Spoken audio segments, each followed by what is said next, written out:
وسلم على رسوله الكريم أما بعد فأعوذ بالله من الشيطان الرجيم بسم الله الرحمن الرحيم وإذ ابتلى إبراهيم ربه بكلمات فأتمهن قال إني جاعلك للناس إماما قال ومن ذريتي قال لا ينال عهد الظالمين صدق الله مولانا العظيم اللهم صل على سيدنا ومولانا محمد وعلى آل سيدنا ومولانا محمد وبارك وسلم۔ اور یاد کرو جب آزمایا ابراہیم علیہ السلام کو ان کے رب نے کچھ کلمات کے ساتھ، پس ابراہیم علیہ السلام نے ان کو پورا کر دکھایا۔ اللہ تعالیٰ نے فرمایا بے شک میں آپ کو بنانے والا ہوں لوگوں کا پیشوا۔ ابراہیم علیہ السلام نے عرض کی کہ میری اولاد میں سے بھی ہونا چاہیے۔ اللہ نے فرمایا کہ میرا عہد ظالموں کو حاصل نہیں ہوگا۔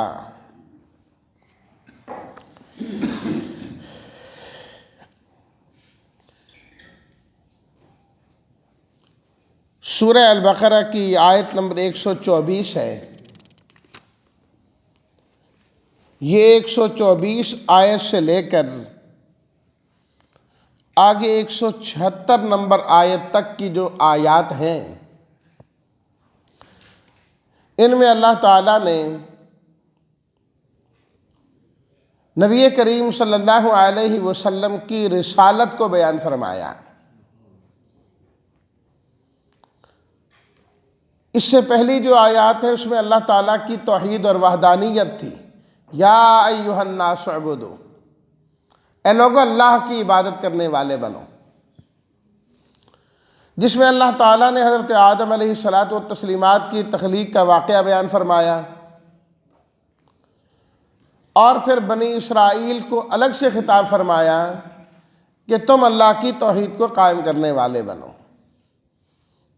پھر ان کی خباثتیں اور ان کے اعتراضات کے جواب۔ اللہ تعالیٰ نے نبی کریم صلی اللہ علیہ وسلم کے اس تذکرے کو ابراہیم علیہ السلام کے تذکرے سے شروع فرمایا،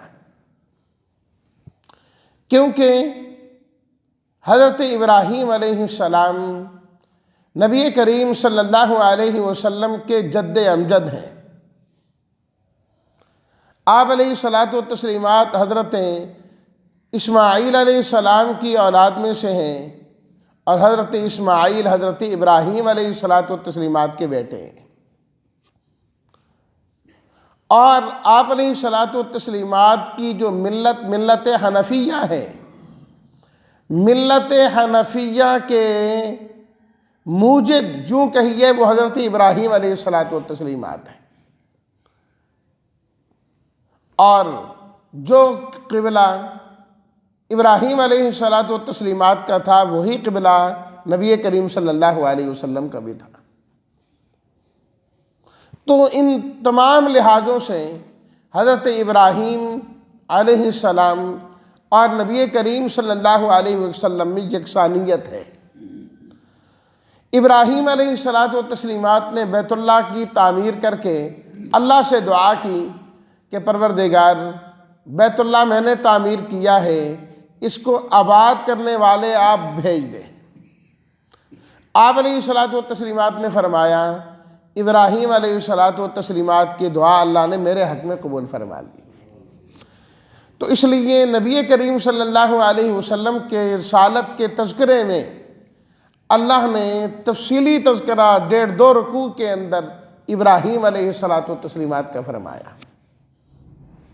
اور فرمایا وَإِذِ ابْتَلَىٰ إِبْرَاهِيمَ رَبُّهُ بِكَلِمَاتٍ فَأَتَمَّهُنَّ، کہ ابراہیم علیہ الصلاۃ والتسلیمات کو ان کے رب نے کچھ باتوں کے ساتھ آزمایا، ابراہیم علیہ الصلاۃ والتسلیمات نے انہیں پورا کر کے دکھا دیا۔ اس آیت کی تشریح میں اہل علم نے بہت لمبی تفصیل ذکر کی، اتنا وقت نہیں ہے کہ میں وہ ساری چیزیں یہاں پر ذکر کروں، خلاصے کے طور پر چند باتیں میں ذکر کر دیتا ہوں جس سے یہ آیت انشاءاللہ پوری طریقے سے واضح ہو جائے گی۔ یہاں پر اللہ تعالیٰ نے لفظ ابتلا فرمایا، وَإِذِ ابْتَلَىٰ، ابتلا کا معنی ہوتا ہے آزمانا، آزمائش کرنا، امتحان کرنا۔ امتحان لیا ابراہیم علیہ الصلاۃ والتسلیمات کا۔ جب امتحان کا لفظ سامنے آتا ہے تو چند باتیں ہر انسان کے ذہن میں خود بخود آ جاتی ہیں۔ ایک چیز یہ کہ امتحان لینے والا کون تھا، کہ امتحان کس نے لیا۔ نمبر 2، امتحان کس کا ہوا۔ نمبر 3، امتحان کیوں ہوا، ضرورت کیا پیش آئی۔ چوتھی چیز، وہ امتحان میں کیا چیزیں تھیں جن کے بارے میں پوچھا گیا۔ پانچویں چیز، نتیجہ کیا نکلا اس امتحان کا۔ اور چھٹی چیز، اس نتیجے کے بعد کوئی انعام، اگر کامیابی ہے تو انعام یا کوئی اور چیز۔ اور ساتویں چیز یہ سامنے آتی ہے کہ اس امتحان سے کوئی، امتحان کے بعد کوئی قانون مقرر کیا گیا کہ آئندہ جو اس پر پورا اترے گا اس کے ساتھ ہمارا کیا وعدہ ہے اور کیا چیزیں۔ ان سب کا جواب اللہ تعالیٰ نے قرآن مجید کی اسی آیت نمبر 124 میں دیا ہے۔ ابتلا، امتحان لیا۔ امتحان لینے والے کون تھے؟ اللہ تعالیٰ نے فرمایا ربہ، وہ حضرت ابراہیم کے اپنے ہی رب تھے، کوئی اور لینے والا نہیں تھا امتحان۔ کس کا لیا؟ فرمایا ابراہیم علیہ الصلاۃ والتسلیمات کا امتحان لیا۔ کیوں امتحان لیا؟ امتحان تو لیا جاتا ہے کسی کی قابلیت کو معلوم کرنے کے لیے کہ اس کی کتنی قابلیت ہے، یہ کتنا جانتا ہے، اس کو کتنا معلوم ہے۔ اللہ تعالیٰ تو سب جانتے ہیں، اللہ تعالیٰ کو تو سب کچھ معلوم ہے، پھر اللہ نے امتحان کیوں لیا؟ اس کے لیے بھی لفظ رب ہی کے اندر جواب موجود ہے کہ امتحان رب نے لیا۔ یہ امتحان ابراہیم علیہ الصلاۃ والتسلیمات کی تربیت کے لیے تھا، ورنہ ان کی کوئی قابلیت معلوم کرنا نہ تھی، وہ تو اللہ پہلے ہی جانتے ہیں، اللہ سب کچھ جاننے والے ہیں۔ گویا کہ لفظ رب میں اشارہ کر دیا کہ تربیت مقصد تھی، ابراہیم علیہ الصلاۃ والتسلیمات کی قابلیت اور ان کی اہلیت، ان کے فضل و کمال کو لوگوں کے سامنے ظاہر کرنا تھا کہ اللہ نے ان کو ویسے ہی اپنا خلیل نہیں بنایا، وہ اس قابل تھے کہ ان کو خلیل بنایا جائے، جو بھی ان کے نقش قدم پر چلے گا وہ بھی اللہ کا محبوب بن جائے گا۔ لیکن اسے اپنی تربیت ابراہیم علیہ الصلاۃ والتسلیمات کے مطابق ہی کرنا ہوگی، تب وہ اللہ کا خلیل بنے گا۔ اللہ اکبر۔ پھر اللہ نے ابراہیم علیہ السلام کا نام پہلے لیا، لفظ رب بعد میں ذکر کیا۔ اس میں بھی اللہ نے اپنے خلیل ابراہیم علیہ السلام کی عظمت کو ظاہر کیا۔ یہ نہیں کہا رب نے ابراہیم کا امتحان لیا، فرمایا ابراہیم کا امتحان ان کے رب نے لیا ہے۔ اس میں بھی محبت کا اظہار ہے، ابراہیم علیہ الصلاۃ والتسلیمات کی عظمت اور شان کا اظہار ہے۔ اللہ اکبر۔ اب وہ امتحان کیا تھا؟ بِکَلِمَاتٍ، قرآن مجید نے اتنا ہی کہا کہ بِکَلِمَاتٍ، وہ کلمات تھے۔ وہ کیا کلمات تھے؟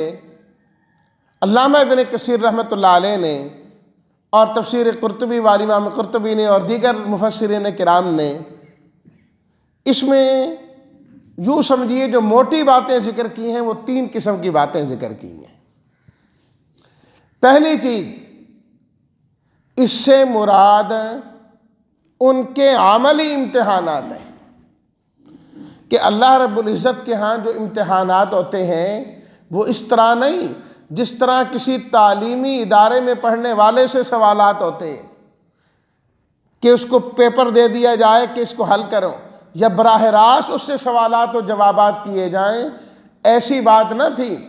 اللہ نے جو امتحان لیا ابراہیم علیہ الصلاۃ والتسلیمات کا، وہ عملی امتحان تھا، عملی امتحان تھا، کیونکہ اللہ کے ہاں علمی موشگافیوں کی وجہ سے انسان وہ چیز حاصل نہیں کرتا جو عمل کی وجہ سے انسان کو حاصل ہوتا ہے۔ اور وہ امتحانات عملی کیا ہیں؟ وہ آپ قربانی کے مواقع پر تفصیل کے ساتھ سنتے ہیں اہل علم حضرات سے کہ ابراہیم علیہ الصلاۃ والتسلیمات جس گھر میں پیدا ہوئے، باپ جو ہے وہ مشرک ہے، انسان جس ماحول میں پیدا ہوتا ہے اس کا اثر لیتا ہے، لیکن ابراہیم علیہ الصلاۃ والتسلیمات نے بجائے اثر لینے کے الٹا اپنے والد کو سمجھایا، یا ابت لم تعبد ما لا یسمع ولا یبصر ولا یغنی عنک شیئا، ابا ان کی کیوں عبادت کرتے ہو جو نہ سنتے ہیں نہ دیکھتے ہیں نہ کام آتے ہیں؟ عبادت کر اس رب کی جو ہر ایک کی سنتا ہے، ہر ایک کو دیکھتا ہے، ہر ایک کے کام آتا ہے۔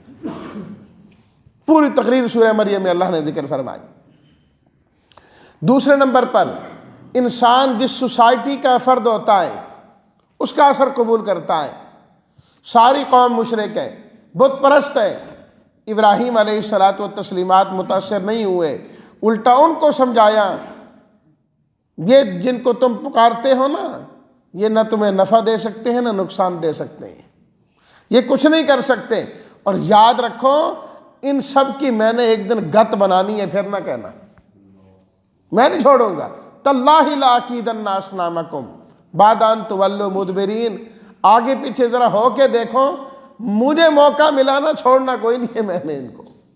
اور ایسے ہی بت توڑ کے دکھائے، گرفتاری ہوئی، اللہ اکبر۔ اور اسی طرح بادشاہ وقت کی مخالفت کرنا کوئی آسان نہیں ہوتا۔ اس وقت کا جو بادشاہ ہے ظالم اور مشرک بادشاہ ہے، جو یہ کہتا تھا انا الذی یحیی و یمیت، امیت و الم تر الی الذی حاج ابراہیم فی ربہ ان آتاہ اللہ الملک اذ قال ابراہیم ربی الذی یحیی و یمیت قال انا احیی و امیت۔ وہ بادشاہ کیا کہتا، میں زندہ کرتا ہوں، میں مارتا ہوں۔ کہ تو کہاں زندہ کرتا ہے مارتا ہے؟ اللہ سورج مشرق سے نکالتا ہے، مغرب میں غروب کرتا ہے، اگر تو بھی رب ہے تو مغرب سے نکال اور مشرق میں غروب کر کے دکھا۔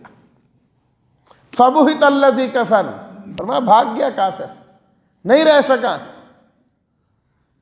اللہ اکبر۔ قوم نے اور بادشاہ وقت نے مل کر آگ میں ڈالا۔ اللہ پاک فرماتے ہیں یا نار کونی برداً و سلاما علی ابراہیم، ہم نے اسے سلامتی والا بنا دیا۔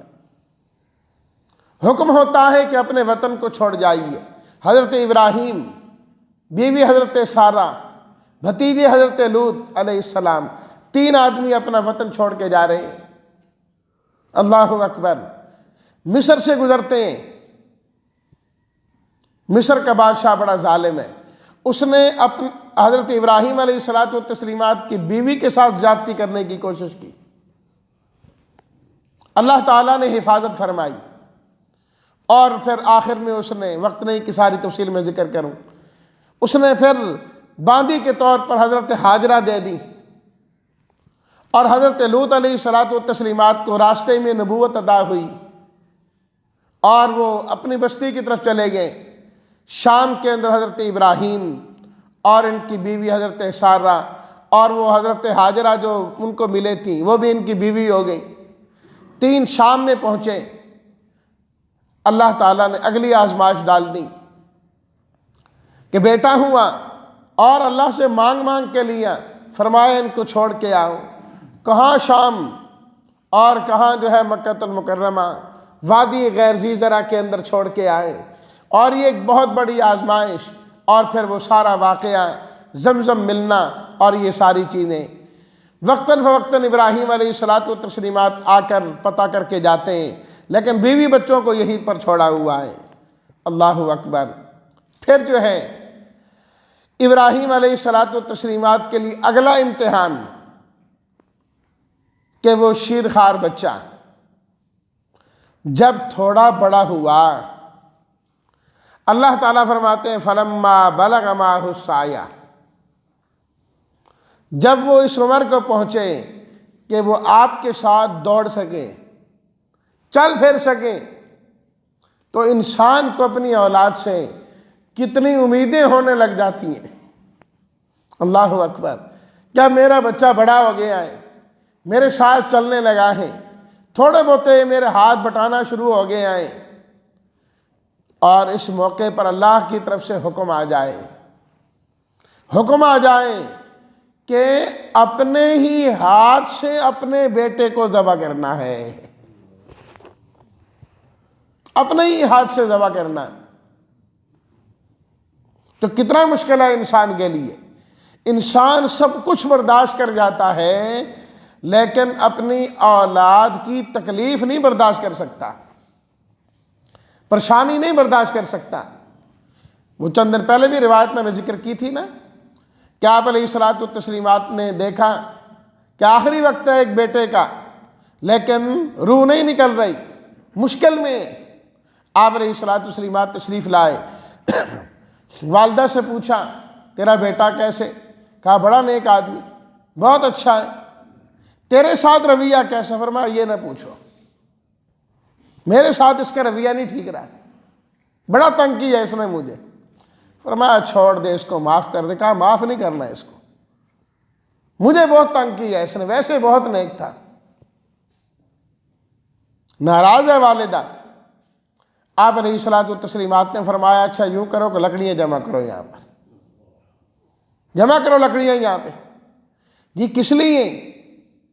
آپ علیہ الصلاۃ والتسلیمات نے فرمایا اللہ اکبر، آپ علیہ الصلاۃ والتسلیمات کے سمجھانے پر بھی قربان جائے، اللہ اکبر، سمجھانے پر بھی قربان جائے۔ فرمایا کہ آگ جلانی ہے اور تیرے بیٹے کو اس میں ڈالنا ہے۔ کہنے لگے کیوں؟ میرے بیٹے کو جلاتے ہیں؟ ابھی ناراضگی کا اظہار کر رہی۔ کہا معاف تو نہیں کر رہی، جہنم کی آگ تو دنیا کی آگ سے کہیں سخت ہے، یہ تو دنیا کی آگ ہے۔ کہنے لگی اچھا نہیں نہیں نہیں نہیں، میرے بیٹے کو جلانا نہیں ہے، میں نے اپنے بیٹے کو دل سے معاف کر دیا ہے، میں نے معاف کر دیا اپنے بیٹے کو۔ اس کا معاف کرنا تھا کہ اس کی روح آسانی کے ساتھ نکل گئی۔ ماں باپ کبھی اپنی اولاد کی تکلیف نہیں دیکھ سکتے، نہیں دیکھ سکتے، چاہے جتنی نافرمان کیوں نہ اولاد، کہتے ہیں جو بھی آخر اپنا بیٹا ہی ہے نا۔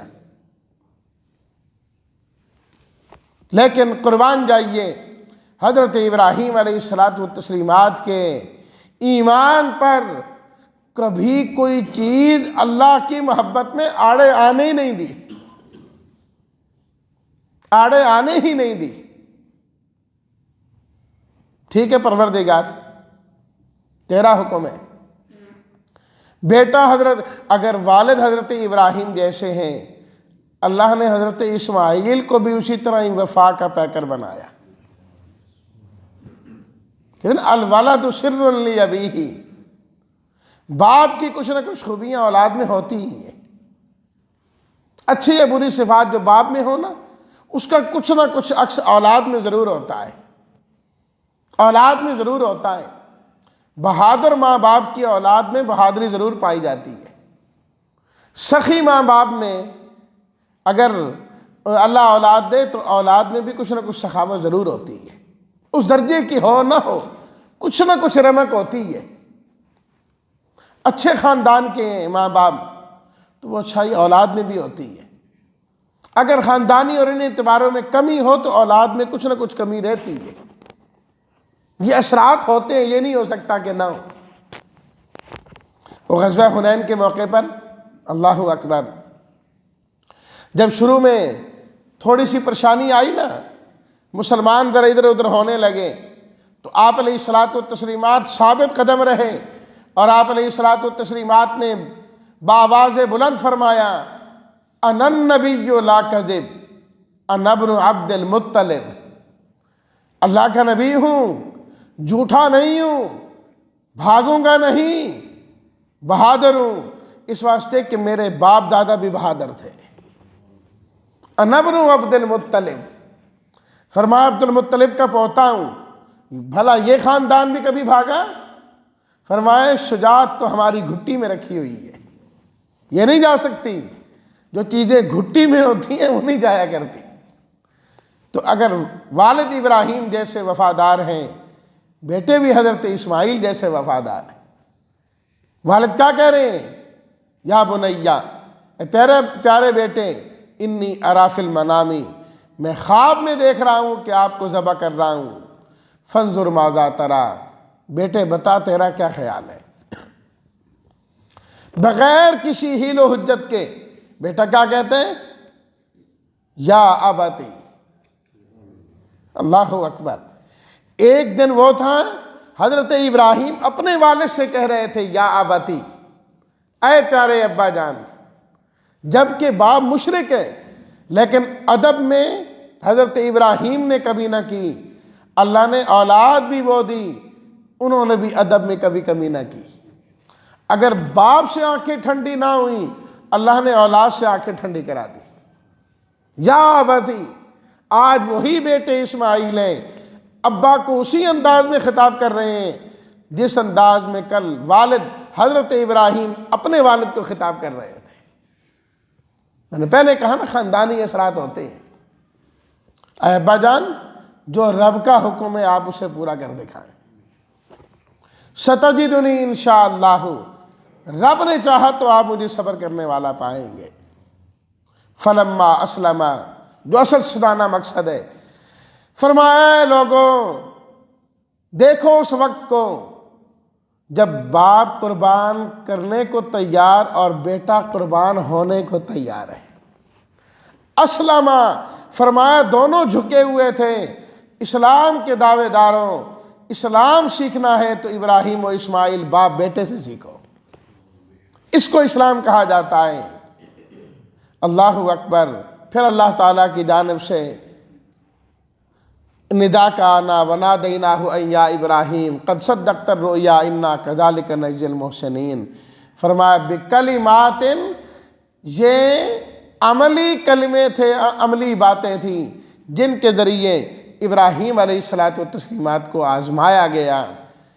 تو امتحان لینے والے رب، جن کا امتحان لیا گیا وہ ابراہیم، امتحان کیوں لیا گیا؟ ربہ، اور کن چیزوں سے لیا گیا؟ میں پہلی چیز ابھی ذکر کی ہے، عملی امتحانات، دوسری اور تیسری چیز یہاں سے اگلی بات انشاءاللہ کل آئندہ کے درس میں اللہ ہمیں بھی ابراہیم علیہ الصلاۃ والتسلیمات کا سچا پیروکار بنائے۔ وآخر دعوانا ان الحمد للہ رب العالمین۔